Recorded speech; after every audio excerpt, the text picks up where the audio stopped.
On sait à présent que la couleur dépend de la lumière, également qu'il en existe une infinité de couleurs, qu'on peut les obtenir grâce à la synthèse additive et soustractive. Maintenant, comment les percevons-nous? Par quels moyens? Donc pour répondre à la question précédente, comment obtient-on les couleurs? C'est tout simple. On associe des couleurs les unes aux autres. On associe les couleurs les unes aux autres, comme pour la synthèse additive si présente et la synthèse soustractive si présente. On a 6 couleurs de base et on les associe et ça nous donne une infinité de couleurs.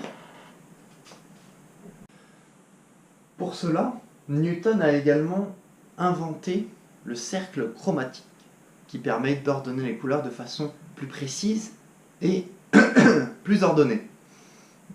Le voici. Et pour ranger ce cercle chromatique, il faut respecter certaines conditions. Tout d'abord, il faut que chaque couleur primaire soit à 60 degrés d'une autre couleur primaire. Entre les couleurs primaires, il y a les couleurs secondaires de la synthèse soustractive.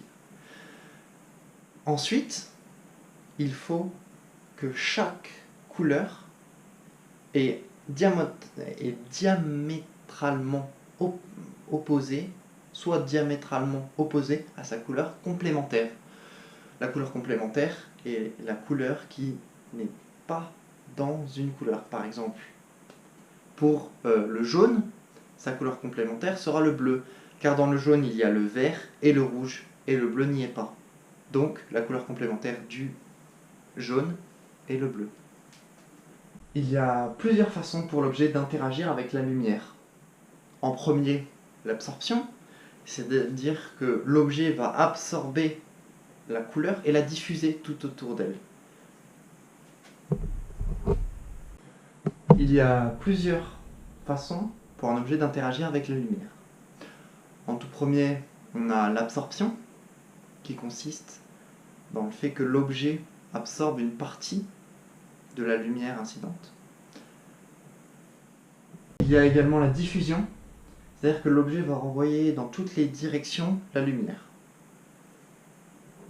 Et pour finir, il y a la transmission, c'est-à-dire qu'une partie de la lumière va traverser un objet transparent. Désormais, nous allons voir qu'en réalité, la couleur d'un objet n'est pas fixe.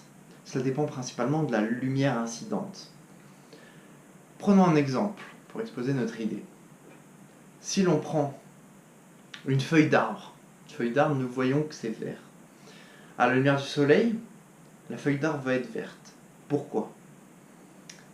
Eh bien, tout simplement, la feuille d'arbre est disposée à diffuser des rayons lumineux verts et à absorber tout le reste.